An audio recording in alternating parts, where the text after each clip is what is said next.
Hey everyone, Tom here. A word before we begin. Back in July 2025, we aired an episode called How to Own Healthy Assertion. The episode began with the depiction of an incident where a leader was subjected to hostile, aggressive behavior from her boss. That incident in the episode evoked a big response from all of you. I really appreciated hearing from everyone, and it made me realize there's a topic that needs addressing: psychological safety. Back in 2020, I aired an episode called Psychological Safety. I'm rebroadcasting it here today because clearly there's a need. There's also a PDF that goes along with the episode. It's in the tools bin on the Essential Communications website. It's free. Help yourself. There's a link in the show notes.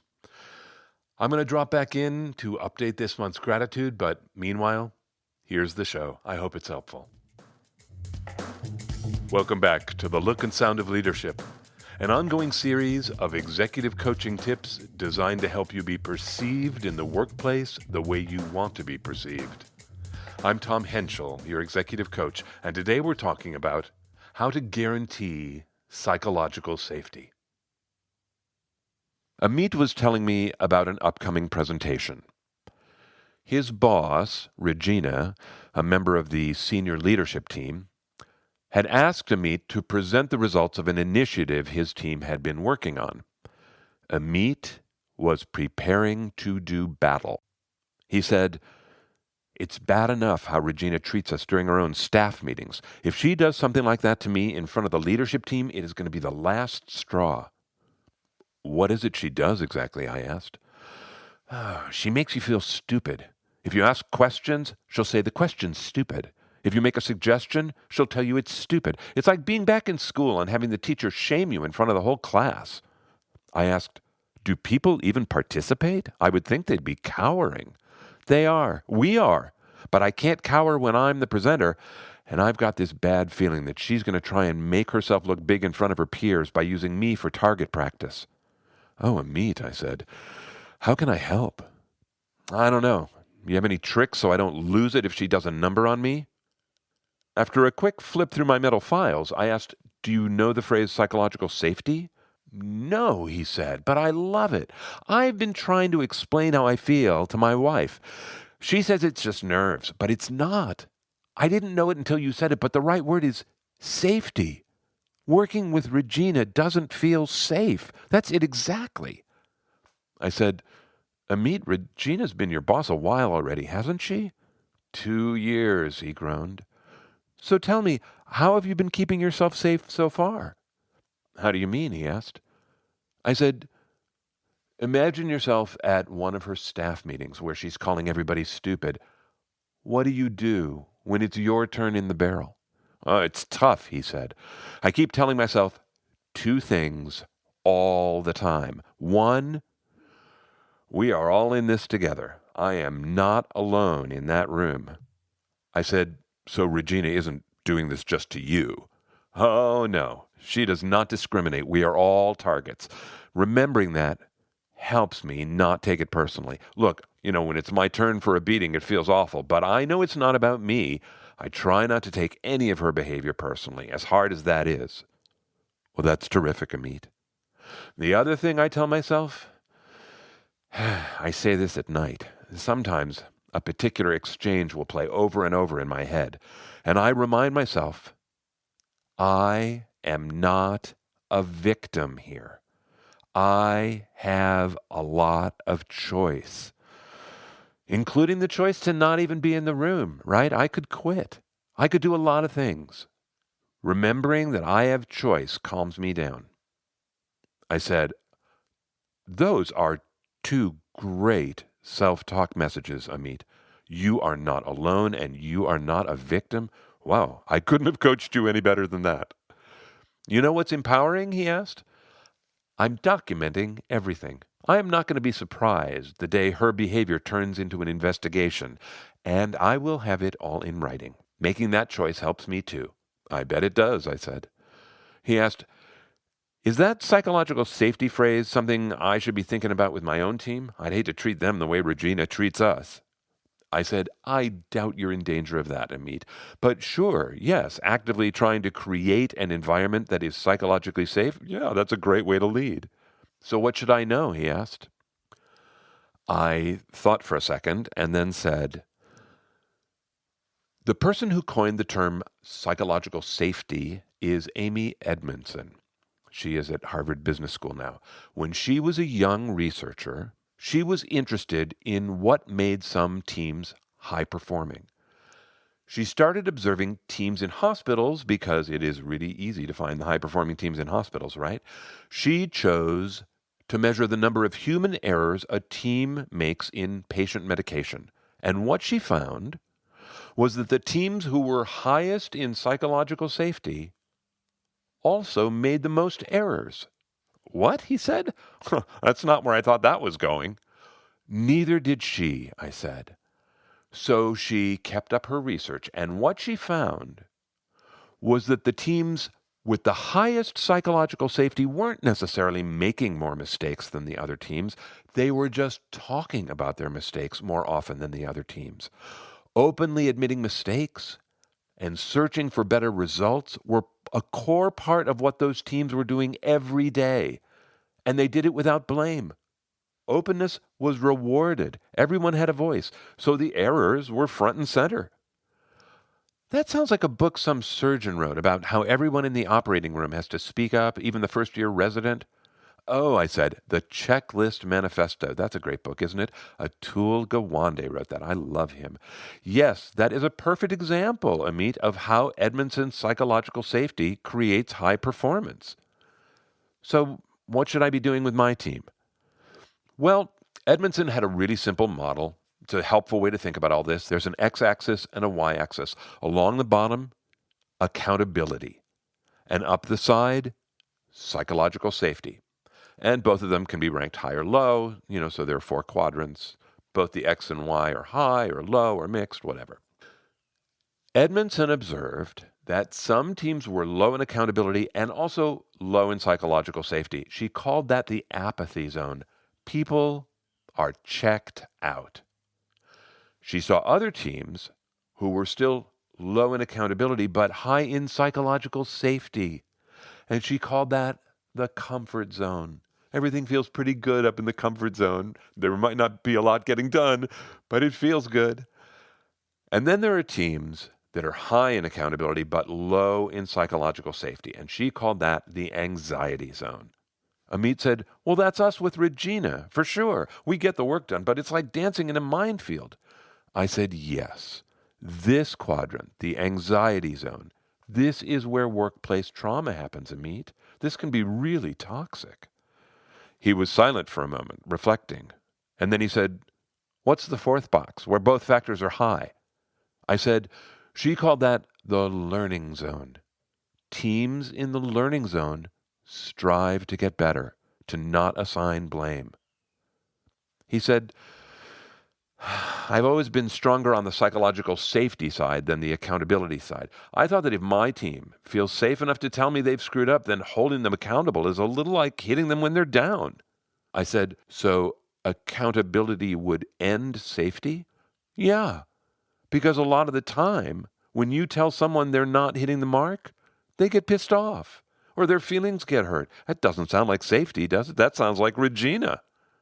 I said, I imagine accountability differently. I imagine that we are all in agreement about the goal we're working towards. And if we are all contributing to one score on the scoreboard, then I want you to hold me accountable. It's like I'm a player and you're the coach. Your feedback is going to make me better, and I'm going to see that as helpful because we all want to win the title. I can't be my best without feedback. That's accountability. He said, well, I like the idea of coaching. I used to coach Little League, and I always used to ask the kids, how do you think that went? What do you think we could do better? And did they have ideas, I asked. He laughed. Are you kidding? They had a million ideas. Getting them to speak up was not the problem. Well, it sounds like you made it safe for them, Amit. You see, you already know a lot about creating safety. He wondered, would those same questions work with my team now? Why not? I said. How do you think that went? And what do you think we could do differently? Those are exactly the kinds of questions that help create safety. Then, with a little groan, he said, "You know what this means, don't you?" "What?" I asked. "If we're reflecting honestly, I'm going to be on the chopping block myself sometimes. If we're really going to think about how to do things differently, then my actions have to be on the table. I mean, just like that surgeon's in that checklist book." "Would that be so hard?" I asked. "Hard? Maybe not. Is it my natural instinct? No." I said, "Amit, you asked how you can create safety for your team, and you just named two behaviors that Edmondson specifically calls out as effective. One, fallibility. You're right. You are going to need to admit your mistakes. She says leaders who want to create safety have to be willing to admit their mistakes. And number two, inviting feedback. They have to encourage genuine conversations that ask questions just like, how do you think that went? And how could this be better? Thinking of something else, he said, would it be fair to say that to create safety, a boss has to be a good listener? Well, that's certainly part of it. Yeah, I agreed. "Oh, it's been on my mind lately," he said. "There have been a lot of articles in my feed saying that because of working remotely, bosses have to do a better job connecting with their people. We should ask how people are doing, listen to them talk about their personal lives." And I got to tell you, Tom, I am not sure I'm up for this. For years, I was told not to have personal conversations with my direct reports, and I didn't. And now suddenly I'm supposed to just flip and talk personally? "What's your concern?" I asked. "Well, I just don't think I'm very good at those sorts of personal conversations. Is that something you and I could talk about in the coaching?" I told him I would be happy to. That coaching conversation about making personal connections is next month's episode of The Look and Sound of Leadership. If you are in a workplace where the psychological safety is low, I am sorry. It is not a fun place to be. If it is really toxic, it can create serious stress in the nervous system. This is documented. I hope you know that. But most workplaces that are low in psychological safety don't get to that kind of toxic level. Nevertheless, they are not fun. And so I think you need to keep your wits about you. I want to give you two thoughts about surviving when safety is low. One is about protecting yourself. The other is about caring for yourself. And I see those as different. Listen, here's a premise. Feeling psychologically unsafe day after day skews our judgment. We suddenly give ourselves permission to do things we would just never do under other circumstances, and we justify it in order to get a little control back in our lives. It helps us feel a little safer. I want to say to you, do not be rash. And most definitely, watch what you say. Do not put things in email, and do not vent to your colleague. Do not, at least not at first. Protect yourself. Watch what you say. That's idea one. Here's two. Care for yourself. I am repeating the premise. Feeling psychologically unsafe skews our judgment. Our batteries get drained in a completely different way, and so we need to recharge with more intention. Care for yourself. Find comfort where you can. Now listen, a lot of people find comfort talking to other people about the situation, and I say, oh yeah, great, of course, please do, just not with the people at work. With your friends, with your family, oh yeah, go full bore. I mean, yes, that is very comforting, isn't it? Or you might start a 3-minute mindfulness practice. Or you might improve your sleep. Or you might improve your diet. Find comfort where you can. Take care of yourself. You know, I remember I remember talking with a client about adding mindfulness into her day. And her first reaction was resentment. She was pissed that her job had gotten her to such a pitch that she needed to add one more thing to her life. She wanted her life to be easier, and she felt her life was getting harder. But she stuck with it, bless her heart. And months later, her whole perspective shifted. Instead of being resentful about the workplace that felt unsafe, she saw it as the place that gave her the gift of mindfulness. It was a huge shift for her, and it came from dedicated self-care. Protect yourself, take care of yourself. That is when you are living in an environment that is low in psychological safety. But what about when you are the leader? What can you do to foster and promote psychological safety? Ideas on that right after this month's gratitude. I want to start this month's gratitude by thanking the listener who asked this question: how do I get better at gratitude? That really stopped me. But I thought about it a little, and I decided that building your muscle for gratitude is really no different from building any other muscle that I talk about on the Look and Sound of Leadership. It could be improving how you give feedback. It could be improving your one-on-one meetings. It doesn't matter what behavior you want to improve. You always, always, always have to do two things. You have to be intentional. You have to choose it, and you have to do it over and over. Self-awareness and self-management. I talk about this all the time on the Look and Sound of Leadership, and really I think the skill of building gratitude is no different. If you would actually like to practice gratitude, here is a simple little practice that many people do. Assemble 3 items. Number 1, a year's worth of note cards. Number 2, a pen you like to write with. And number 3, a jar or a box to hold the cards. Find a place in your house and put them there, and know that they will live there for a year.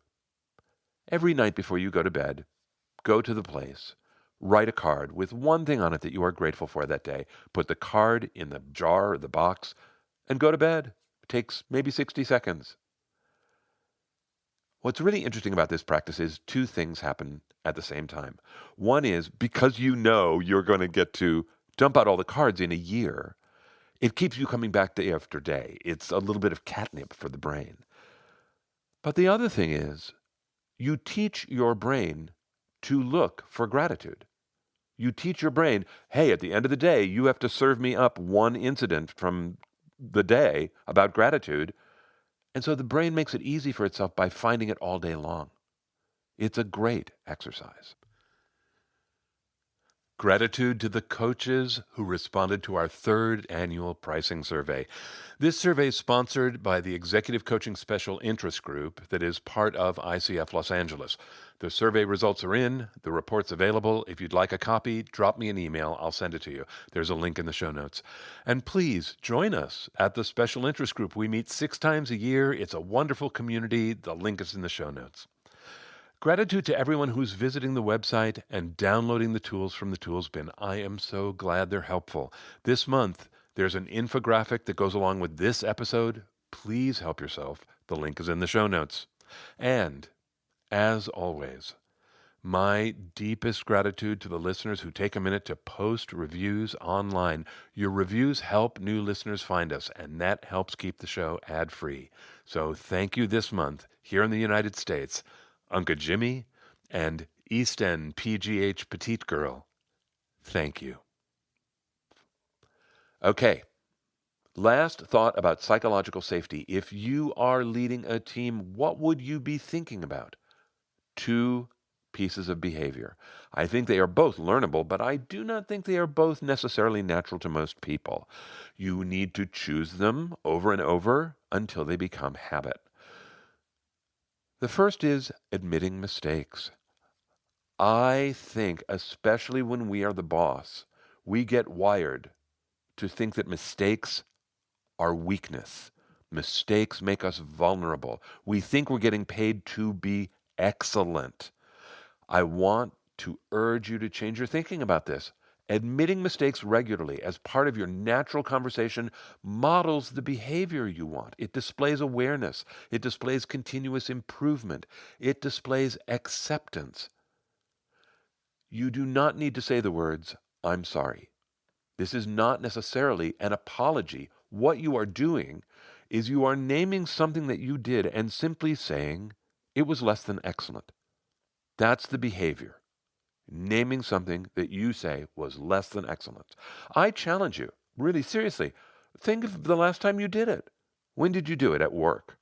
When did you do it at home? I mean, right? I mean, do you do it with your kids? Do you do it with your partner? It's just not always safe to do it. That's why, in order for your team to build the muscle, you, as the boss, have to go first. You need to model the behavior you want. Admit your mistakes. Second thing, this is hard. Invite and listen. Invite. Ask people what they think and listen. Shut up. Invite. Ask people how things might improve. Listen. Shut up. Don't debate their ideas with them. Don't tell them why their ideas can't happen. Thank them for their ideas. That's it. You're not making a contract. You're not promising anything. You're just inviting and listening. Can you see how that would make safety? Can I give you an image? Picture this. Picture a teenage girl sitting down next to her mom and saying these words, "Mom, there's something I have to tell you." The expression that flashes across that mom's face in the next nanosecond is going to tell you a whole lot about the safety in that relationship. Is the mom bracing herself for one more disaster story from this girl? Or is the mom already opening her heart to embrace whatever has happened? When you are the boss and you invite and listen, be the second mom. Be ready to embrace what you hear and express gratitude. Doesn't that sound like safety? Listen, I've been writing about things like this for years. If you're on the receiving end of low safety, I encourage you, look at a group of tips in the archive that are about disruptive executives. Isn't that a great phrase? Disruptive executives. Put that in the search bar in the archive, and you will get lots of ideas about how to work with difficult bosses. And speaking of working with difficult bosses, listen to my conversation with Dave Stachowiak on Coaching for Leaders. It was a great episode. It was called How to Handle a Boss Who's a Jerk. Coaching for Leaders, number 164. Ooh, that was a long time ago, wasn't it? In our archive, I could give you 50 related episodes, but here are 5 that you might look at if this topic interests you. Agreeable disagreement. Assertion versus aggression. Don't take anything personally. Inviting dialogue. And the coaching conversation. Okay, that's it for me. Until next time, I am Tom Henschel. Thanks so much for listening.